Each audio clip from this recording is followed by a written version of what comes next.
Ya. Assalamualaikum warahmatullahi wabarakatuh. Saya Adi Maulana Putra, absen 2. Saya Ibrahim Fajra, absen 25. Saya Dewi Nur Afia, Saya Ahmad Farif Fatoni, absen 4. Saya Jadwal Wilang Pratama, absen 3. Film itu mengisahkan tentang sosok Sultan ketiga dari Kerajaan Mataram Islam, yakni Sultan Agung Muhammad Rasima yang bergelar Sultan Abdullah Muhammad Maulana Matarani Al-Jili. Jadi Sultan Agung ini memiliki nama asli Raden Mas Jatmika. Ia dilahirkan di Kota Gede, Mataram pada tahun 1593 Masehi.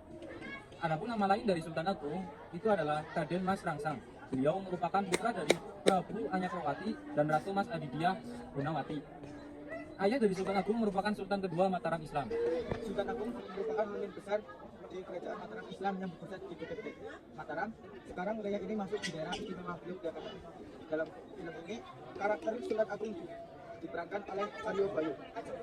Perlu diketahui bahwa Sultan Agung atau Raden Mas Rangsang merupakan kulit di sebuah padepokan hiburan. Saat beliau mengajar pendidikan di sana, tidak ada satupun yang mengetahui bahwa ia sebenarnya anak dari raja.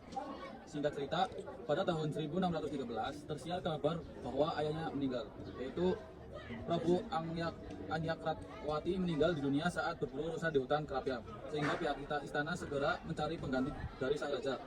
Semasa hidupnya, sang raja berperan agar putranya yang bernama Raden Mas Rangsang kelak menggantikan posisinya di Mataram Islam. Namun, karena adanya suatu janji, maka tahta pun diserahkan kepada putranya yang lain, yaitu Raden Mas Muria. Namun sehari setelah penempatan, Raden Mas Rangsang harus segera kembali ke kerajaan untuk menggantikan Raden Mas Muria yang bergelar Adipati Martapura sebagai pemimpin kerajaan Mataram. Sehingga demi menjalankan wasiat dari ayahnya, Raden Mas Rangsang harus terpaksa memutuskan hubungan asmaranya dengan kekasihnya Lembayu. Raden Mas Rangsang naik dengan gelar Sultan Agung Muhammad Rasmi. Kemudian mendapat gelar dari empat, yaitu Sultan Agung Abdullah Muhammad Maulana Matarani Al-Jili. Sebagai seorang raja baru, dia dikenal cerdas, gagah dan berani, dan dilindungi menyelamatkan martabat masyarakat Jawa dari injakan pihak. pada saat itu pihak POC memang mengadakan kerjasama dengan pihak Kerajaan Mataram Islam. Usut punya usut, pihak POC rupanya mengkhianati perjanjian yang telah disepakati oleh kedua belah pihak, sehingga akhirnya Sultan Agung pun mengerahkan seluruh masyarakat Jawa untuk melakukan penyerangan di pusat pemerintahan VOC di Batavia yang sekarang telah menjadi Jakarta. Pada tanggal 29 Agustus 1628, Sultan Agung beserta pasukannya melakukan serangan pertama ke Batavia. Saat itu, rakyat Mataram sedang berperang untuk mencemari wilayah Sungai Ciliwung yang merupakan sumber air di Batavia. Hal ini menyebabkan tersebarnya wabah kolera, sehingga pada saat itu para rakyat Belanda tewas takut dengan gubernurnya yaitu Jipikon. Dalam ini digambarkan jika sosok Jipikon saat itu sedang sakit parah akibat wabah kolera, lalu ada suruhan dari Sultan Agung yang meracuni si Jipikon ini sehingga membuat Jipikon tewas di atas ranjang. Ini saya juga akan menjelaskan beberapa perwatakan dan penokohannya, yaitu satu, Sultan Agung berperan menjadi Raden Mas Rangsang.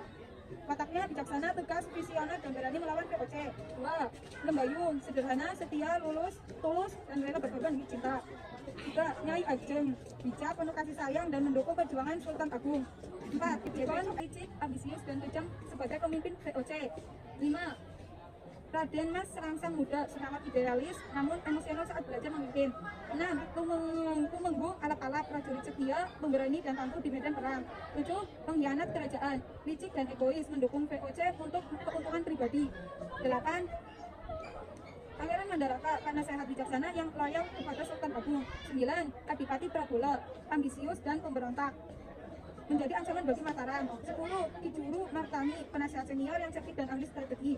11. Ki Jejer, tokoh setia yang membantu Sultan Agung bijak dan berwibawa dalam memberikan pandangan. 12. Ratu Batang, lembut dan mendukung namun tetap berprinsip dalam perjuangan kerajaan. Berikut adalah tokoh-tokohnya. Sekian.